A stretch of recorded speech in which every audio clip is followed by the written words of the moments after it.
Welcome into another edition of The Butcher versus the Dance Instructor, presented by LB's Meat Market. I'm Neil McCready, joined today, as always, by Greg Jones, LB's Meat Market, and Caroline McCready of Legacy Studio of Performing Arts in Fayetteville, Arkansas. We're all just did pre-show where all we talked about was we bitched about the weather. So hopefully if you're watching this, if you're listening to this, maybe by this point it's cleared up a little and people can get out and about and get to do things. But as we tape this a little afternoon on Wednesday, January the 17th, we're all just basically iced in to where we are. Greg and I in Oxford, Caroline in Fayetteville. So we'll go over the NFL picks from last weekend. We'll make our picks for the NFL Divisional weekend, the NFL down to 8 teams as they get closer and closer to Super Bowl 58. So we'll talk about that in a moment. First, I want to tell you about LB's Meat Market. Then we'll ask Greg about when they're open and how they're going to open and all those kinds of things. Once you get into LB's, they've got the freshest cuts of everything you could want. Beef, pork, chicken, fresh seafood, the house-made sausages, stuffed mushrooms, stuffed jalapenos, the bacon-wrapped asparagus, plate lunches on Thursdays, the frozen section on the left. Grab something out of there. If you're not in a hurry, you'll save $2 on your item, and you can just thaw it in your some cold water at your house, and an hour later you're ready to go. So if you're not in a hurry, that's where the bargain is in the left. But if you're in a hurry, they can obviously take care of you at LB's. That is, Greg, assuming that you can ever get open again after Stormageddon 2024 has wreaked its havoc on us. Yeah, it just is what it is. We're gonna try to open up tomorrow. I'm just getting stir crazy. Like work with my own stability that I have. So not working in the last couple of days has literally just drove me crazy. So, but no, well, hopefully we'll open up tomorrow. The roads are pretty bad. I guess us Mississippians are not built for snow and ice. No. No. We don't get enough of it to ever get used to it. And then the municipalities can't really budget for it, because how do you budget for something that happens once every couple of years? Or if you start budgeting for it, and you always talk about this, it seems to happen every year lately. But as soon as they start budgeting for salt and all the different things for a week, you go 5 years without even having an ice incident. And then I don't know how you store that stuff or what you do, or I don't know.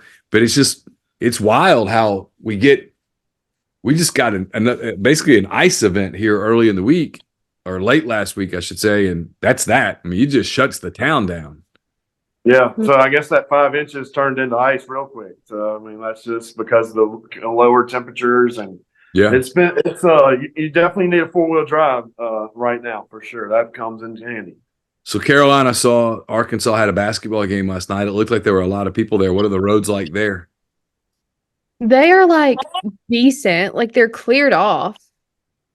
A lot of people have been driving and stuff, but it's the streets around my house are not cleared off.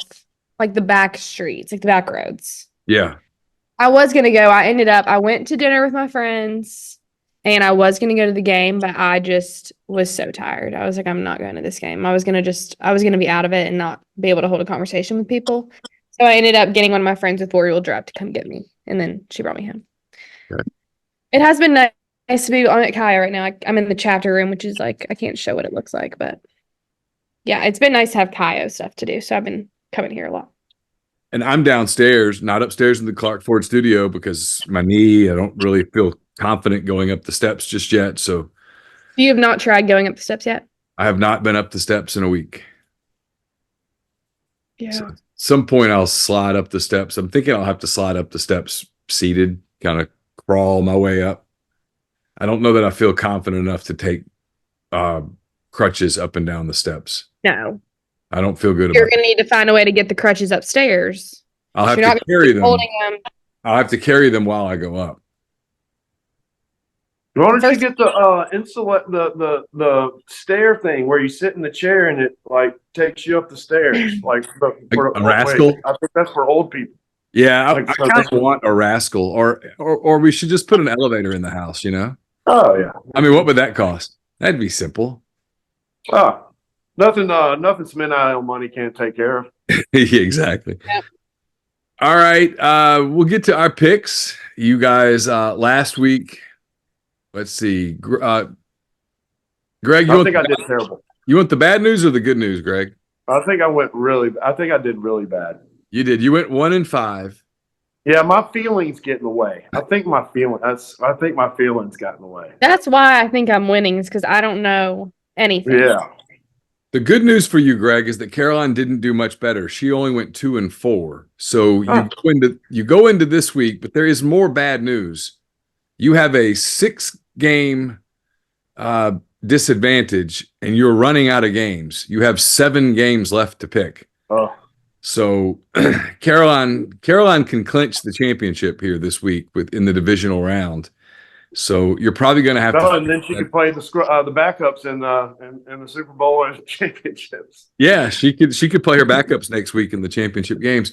So Caroline is 94-84 after going 2-4 last week. Greg is 88-90 after going 1-5 last week in the NFL wildcard weekend. We have the divisional playoffs this week, guys. 4 games.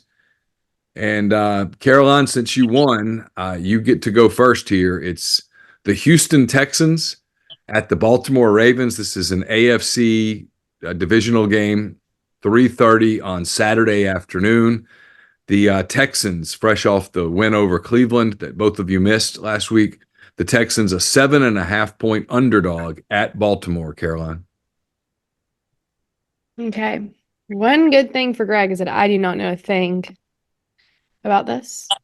Obviously, I don't either. So it kind of works out. So I'm going to pick Baltimore because one of my friends from Houston was saying that they're not going to win. So I'll go with Baltimore. All right, she's going to take Lamar Jackson and John Harbaugh and the Ravens, Greg, and lay 7.5 against the Texans. I think she's got the right pick here. I mean, I got to make up ground sooner or later, so I'm not going to make up ground here. I'm going to go with the Ravens too. I think the Ravens are that Lamar Jackson's tough. All right, we go to an even bigger line on Saturday night. The Green Bay Packers, fresh off their upset in Dallas over the Cowboys, who played like the Cowboys always do in the playoffs. Green Bay now heads to San Francisco to play the top-seeded 49ers. This is a 7:15 game Saturday night on ESPN. The Packers, Greg, are a 10-point underdog. Man, I'm gonna go with the Packers. They ran the ball really good. I mean, I know Cowboys usually Cowboys in the playoffs. It seems like, but I mean, I thought the Packers looked really good, and I kind of like wild card team getting hot. So I'm gonna go with the points here. I'm gonna go with Green Bay. All right, Caroline, he's gonna take Green Bay and get 10 points against the Niners, who had an off week last week for being the top seed in the NFC. They're the 49ers, right? See, I don't know. Yep. I'll go with them. All right, Caroline's going to take the Niners and lay 10 points. Big number for an NFL playoff game, but that number has stayed pretty steady all week. We go to the Sunday games now. It's the 2:00 game on Sunday afternoon, the other NFC game. It's the Tampa Bay Buccaneers, fresh off their win over the Philadelphia Eagles. They traveled to Detroit to play the Lions. The Lions coming off of their 1-point win over the Los Angeles Rams. The Lions, Caroline, the Lions, a 6-point favorite over the Buccaneers. I'll go with the Lions. Any reason why? No. Okay. All right, Greg, she's going to take Detroit, lay the 6 against the NFC South champ Buccaneers. I like the Lions too. It's a feel-good story. I mean, I feel like once they win that one playoff game, you never know. You might they've got a good attitude going on in Detroit, and I'm a Detroit Tigers fan, so I guess I'll be a Lions fan this weekend. So I'm gonna have to agree with her. And then, guys, the game of the weekend, the game that everybody's going to talk about, it's the late Sunday game. I think this one starts around 5:30 or so. It's the Kansas City Chiefs coming off their easy win over the Miami Dolphins. They are traveling to Buffalo. The Bills beat the Steelers in the cold there in upstate New York on Monday. They'll turn around on Sunday and play host to the Chiefs. Patrick Mahomes, Travis Kelce, Taylor Swift, all of the Chiefs.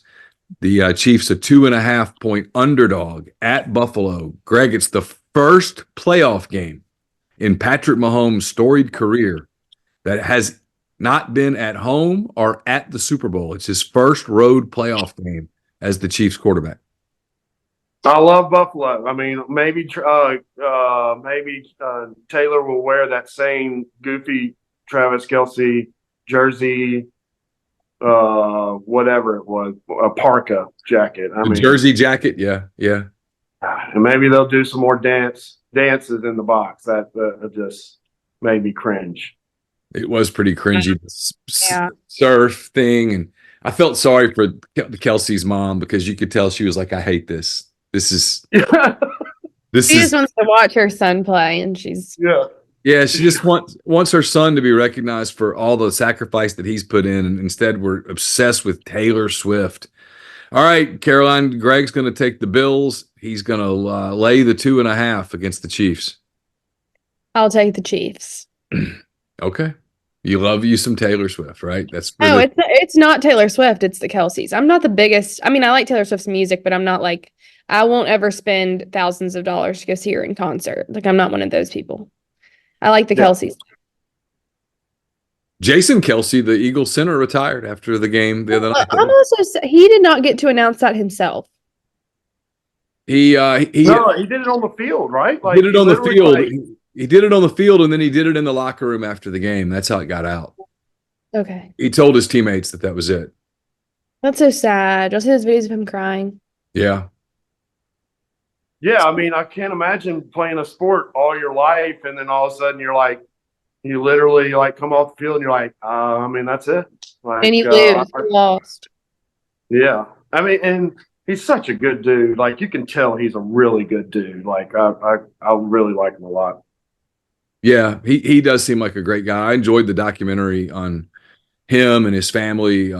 It's still available where they went to the Super Bowl and lost to the Chiefs, and he had a great career. I mean, but he talked about how you play that game long enough, and at some point your body says, "Hey, it's time to move on if you want to have any quality." Yeah, especially being an offensive lineman. I mean, wow. I mean, and plus being the center. I mean, like, he's the main part of the offense. And he's the creator of the tush push. So I mean, like, is the tush push going to still be the same like next year? I mean, who knows? Well, it'll be a different tush being pushed. Yeah, that's for sure. I mean, that tush has been pushed for the last time. Kind of the last. When you think about it like that, they should have called this season the last tush to be pushed. They could have. For a while, it looked like they were headed to a Super Bowl, and instead they're not. It shows you, man, the NFL is all about being healthy and hot at the end. It's hard to control in a long season like that, 18 weeks, 17 games. You got to time it out where you're healthy and hot at the end, and kind of where Buffalo is right now. Buffalo a few weeks ago they did not look like a Super Bowl team, and now suddenly they kind of do.